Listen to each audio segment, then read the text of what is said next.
Lahirnya Orde Baru. Orde Baru merupakan sistem pemerintahan di Indonesia yang menggantikan zaman sebelumnya didasarkan atas koreksi terhadap berbagai penyimpangan.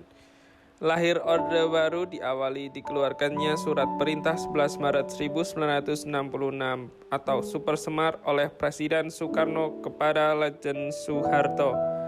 Surat berisi instruksi Presiden agar Lejen Soeharto sebagai Menteri Panglima Angkatan Darat untuk mengambil tindakan dalam rangka menjamin keamanan, ketenangan, dan stabilitas pemerintahan demi keutuhan bangsa dan negara Republik Indonesia.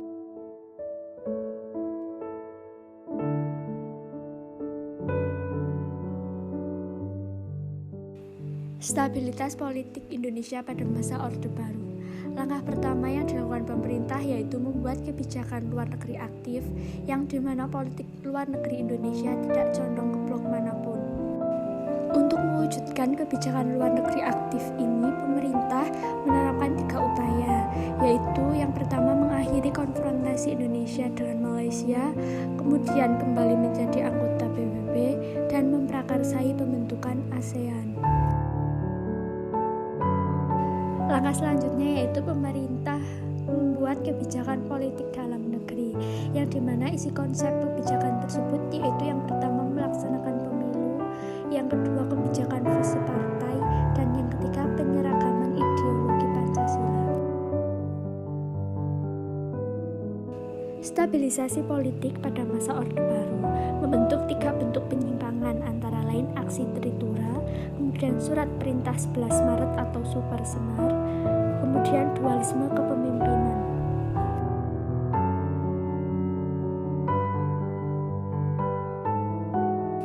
Stabilisasi politik dan rehabilitasi ekonomi pada masa Orde Baru.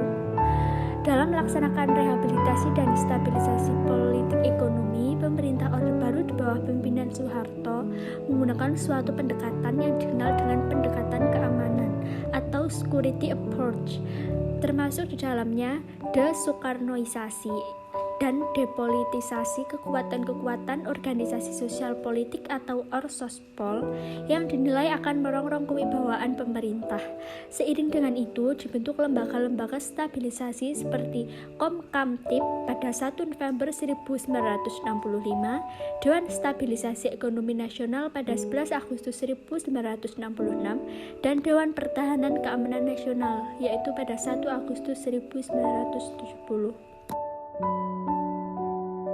Stabilitas politik dan keamanan sebagai dasar pembangunan, penataan stabilitas politik, pembubaran PKI dan organisasi masanya, stabilitas penyeragaman, penyederhanaan partai politik, due fungsi ABRI. Stabilitas politik dan keamanan sebagai dasar pembangunan. Langkah pertama melaksanakan pembangunan nasional tersebut adalah dengan membentuk Kabinet Pembangunan 1/6 Juni 1968. Program Kabinet Pembangunan 1 dikenal dengan sebutan Pancakrida. Kabinet Pembangunan yang berisi menciptakan stabilitas politik dan ekonomi sebagai syarat mutlak keberhasilan pelaksanaan rencana pembangunan 5 tahun, repelita dan pemilihan umum pemilu. Menyusun dan merencanakan repelita, melaksanakan pemilu selambat-lambatnya pada Juli 1971, mengembalikan ketertiban dan keamanan masyarakat dengan mengikis habis sisa-sisa G30 SPKI dan setiap bentuk rongrongan, penyelewengan, serta pengkhianatan terhadap Pancasila dan UUD 1945.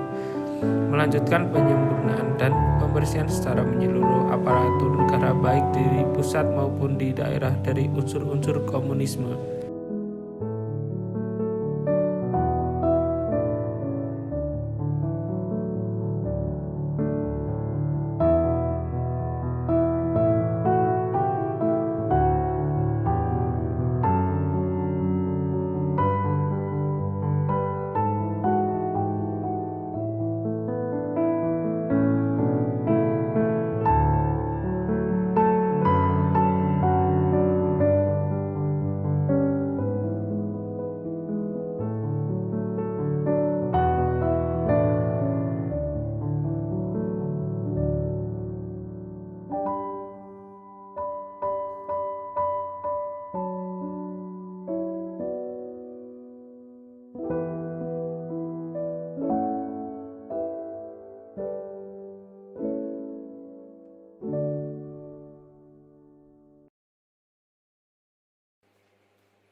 Kemudian opsi selanjutnya yaitu penataan stabilitas politik, pembubaran PKI, dan organisasi masanya, yang dimana terdapat dua konsep penerapan. Konsep pertama, Partai Komunis Indonesia merupakan salah satu partai yang dilarang oleh bangsa Indonesia. Selain bertentangan dengan falsafah negara Pancasila, PKI juga dianggap bertanggung jawab atas peristiwa Gerakan 30 September 1965 atau yang sering dikenal G30 SPKI. Oleh karena itu pula, langkah awal Presiden Soeharto ialah membubarkan PKI beserta organisasi masanya. Kemudian konsep kedua yaitu pembubaran PKI dan organisasi masanya dimulai sejak Letnan Jenderal Soeharto mendapat mandat surat perintah 11 Maret atau yang dikenal Super Semar. Melalui legitimasi tersebut, ia mengambil beberapa tindakan untuk menjamin keamanan dan stabilitas pemerintahan. Pada tanggal 12 Maret 1966, keluar surat keputusan yang berisi pembubaran dan larangan bagi PKI serta organisasi masyarakat yang bernaung dan berlindung atau senada dengannya untuk beraktivitas di wilayah Indonesia. Keputusan ini kemudian diperkuat dengan keputusan Presiden atau Pangti ABRI atau Mandat Paris MPRS nomor 1 tahun 1966 tanggal 12 Maret 1966.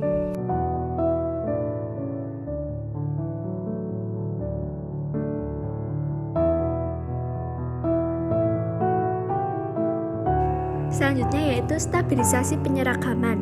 Depolitisasi parpol dan ormas juga dilakukan oleh pemerintahan Orde Baru melalui cara penyeragaman ideologis, melalui ideologi Pancasila. Dengan alasan Pancasila telah menjadi konsensus nasional, keseragaman dalam pemahaman Pancasila juga perlu disosialisasikan.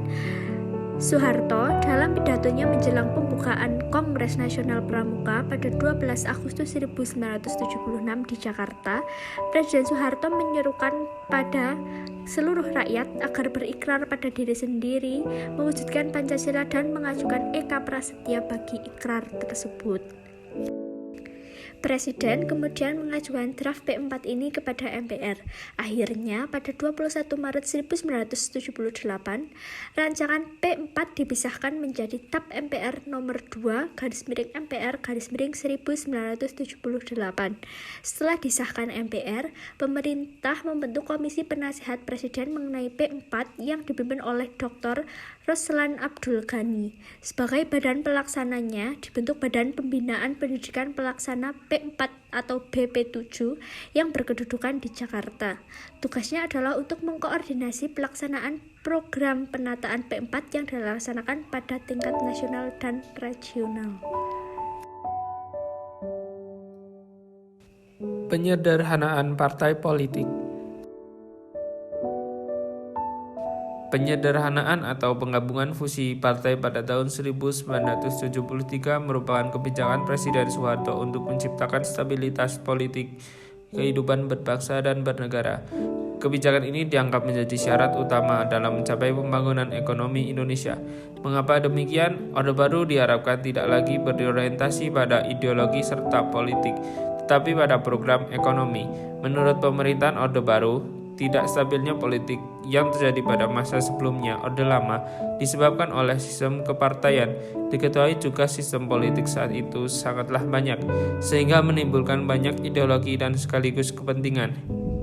Tetapi politik sulit dikontrol, dan akhirnya timbul gerakan-gerakan yang membahayakan bangsa dan negara. Hal tersebut yang melatar belakangi perlunya melakukan fusi terhadap kendaraan politik tersebut. Fusi partai tahun 1973 oleh pemerintah tidak serta didasarkan pada persamaan ideologi, tapi pada persamaan program. Due fungsi ABRI. Konsep due fungsi ABRI berawal dari konsep jalan tengah yang dikemukakan oleh Jenderal A.H. Nasution. Due fungsi ABRI diterapkan untuk memberi kesempatan yang luas kepada perwira tentara untuk berpartisipasi dalam bidang non-militer. Kebijakan ini bertujuan agar stabilitas politik tetap berjalan dengan baik. Melalui due fungsi ABRI, para militer memegang posisi penting pada masa pemerintahan Orde Baru seperti menjadi wali kota, gubernur, duta besar, peradilan, dan lain-lain. Rehabilitasi ekonomi, menanggulangi masalah utang piutang, melakukan kerjasama dengan IMF, menetapkan Undang-Undang Nomor 1 Tahun 1967 tentang penanaman modal asing. Menanggulangi masalah hutang piutang, langkah yang dilakukan pemerintah Orde Baru untuk mengatasi masalah hutang luar negeri selama proses rehabilitasi ekonomi adalah dengan Indonesia mengirimkan diplomatik ke Paris dan London untuk membuat kesepakatan hutang-hutang Indonesia, membayar ganti sebesar 165 juta US dollar oleh Prancis akibat dari perusahaan yang dinasionalisasi oleh Orde Lama. Dan pada masa konfrontal terdirinya perusahaan Inggris yang disita oleh pemerintah Indonesia yang terjadi London, adanya peraturan tentang penanaman modal.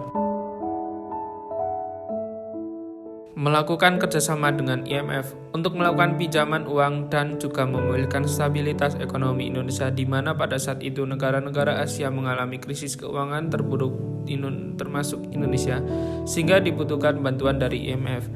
Kebijakan Orde Baru yang dibuat oleh Soeharto adalah dengan memajukan sektor ekonomi dan juga memperbaiki kembali hubungan internasional dengan negara-negara barat, yang dimana pada saat masa Orde Lama Soekarno memutuskan penutup beberapa hubungan dengan negara-negara barat.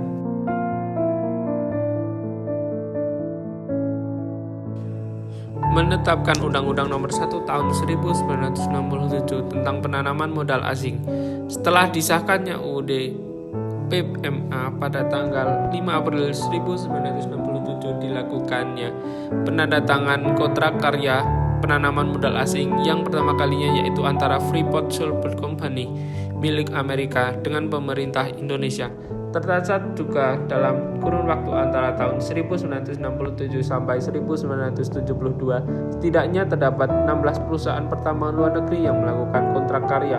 Beberapa perusahaan tambang asing ternama yang masuk di antaranya Alcoa, Bilton, Mitch, Inco, Kennecott, dan US Steel, di mana total penanaman modal asing masuk di Indonesia yakni sebesar 2.488 juta US dollar.